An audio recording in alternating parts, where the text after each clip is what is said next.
The NBA playoffs have started heating up, and I'm here to make things a little warmer with some spicy hot takes. The first round is underway, and while most series are going as expected, there have already been several crazy moments. While these series finish up, I wanted to drop my hot takes for the remainder of the playoffs. We're lucky enough to be NBA fans during a very exciting time for the league. There are no Michael Jordan Bulls, no Kevin Durant Warriors, those type of teams. No teams so far above the rest that anyone else winning would be a shock. We have several teams that could win it all. Look at all these teams, and if you tell me you could have completely ruled that team out from winning, I'd call you a liar.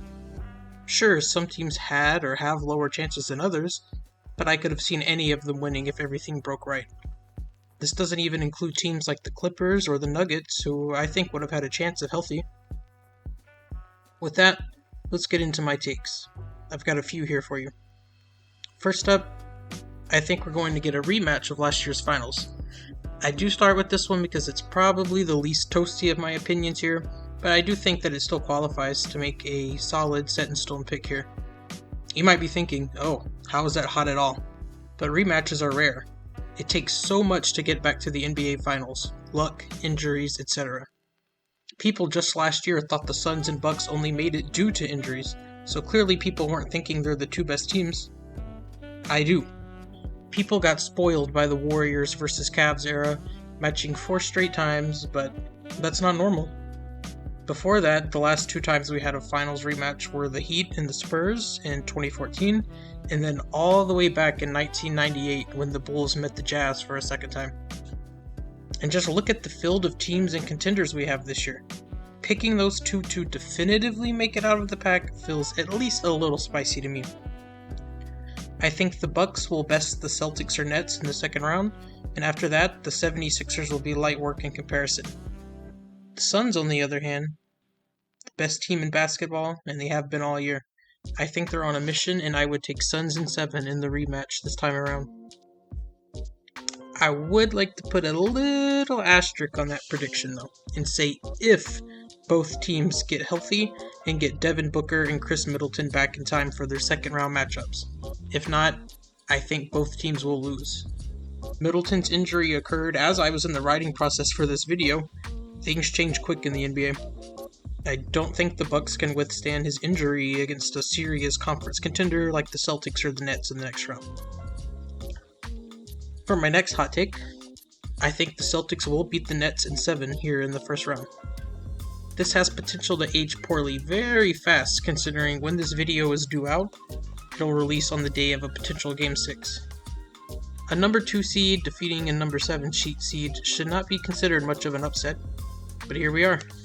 Just like I thought the Suns would upset the Lakers last year in the same matchup. The Celtics are getting slept on as serious title contenders, and I think the only team standing in their way from making it there is the Bucks, as I think they will win this one against Brooklyn. The Nets are, at the time of writing, the 4th highest odds of winning the championship after the Suns, the Bucks, and the Warriors. They're ahead of the Celtics, the Heat, the 76ers, all of them. I don't agree with this.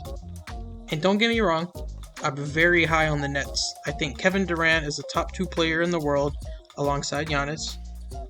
Nobody needs to be told how good Kyrie is at basketball, unlike geology.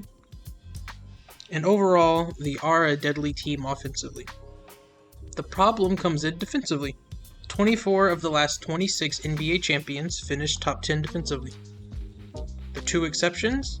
The 2018 Warriors, who were 11th in defense, barely missing the cutoff, but having one of the most overpowered offenses of all time to easily make up for any defensive deficiencies, which again, they only missed the cutoff by 1 spot. They were far from bad.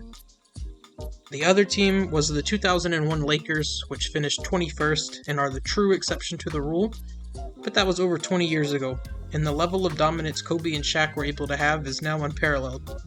Not to mention that the 2000 Lakers finished 1st in defense, and the 01 team was coasting until they needed to flip the switch. The Nets ranked 19th, and they do not have the players to reliably flip the switch on for the postseason.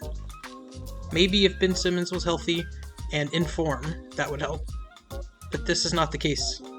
If I were giving my way too early, assume everyone is healthy finals prediction for next year, I would go with Nuggets versus Nets, but I don't think this is the year for Brooklyn.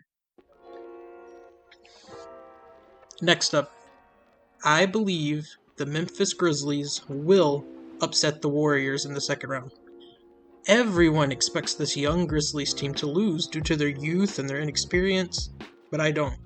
I think they only get taken out if they play a better Suns team, not due to inexperience. The Timberwolves are a bit of a nightmare matchup for them, as Karl Anthony Towns drags Steven Adams out to the three-point line, and he gets Jaren Jackson Jr. into foul trouble. The Grizz will have a much easier time with the Warriors bigs, like Kevon Looney. But the main concern there would be Adams switching on to Curry and co. I think that could be negated by them going small with Jackson Jr. at the 5, which they can't do as often in the T-Wolves series because he has a habit of getting into foul trouble, and playing a 5 like Towns really takes advantage of that weakness. They can get some use out of Adams by using him to match Looney's minutes to still get some value out of him in his rebounding, and overall I think the series will be a defensive slugfest, but I believe in the young Grizz. For my final main hot take, I think the Sixers will destroy the Miami Heat. Okay, not destroy, but I think the Sixers will win, and it'll be a cool, slightly breezy 6 games. I'll go one step further. I don't even think the Heat are a top 4 team in the Eastern Conference, despite being the first seed. Don't crucify me yet, Heat fans. They very well may prove me wrong, but I think they will and would lose series against the Sixers, Bucks, Celtics, and Nets. The bubble run never really sold me, and I'm not all of a sudden more confident in the Heat due to them finishing first in the conference during this weird season. Just look around. The Celtics started horrendously, but have been the best team in the East for a while.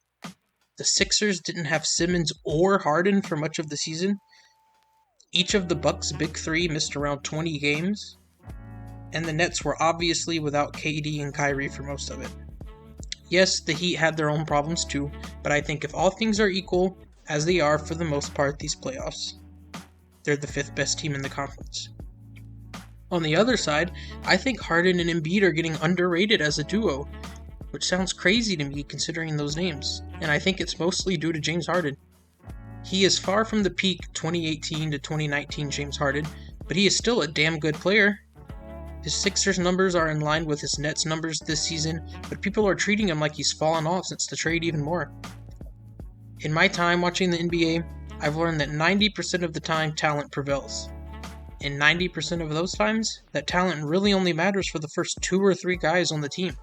And as long as you have quality enough role players, then you will beat any team that your duo or trio is better than.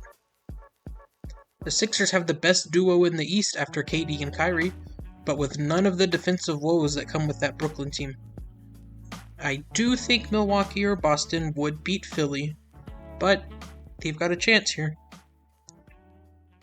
Alright, those were my hot takes. Let me know what you thought in the comments below. If you liked the video, feel free to drop a like, we really appreciate it, and you can follow us on social media in the description below. Peace.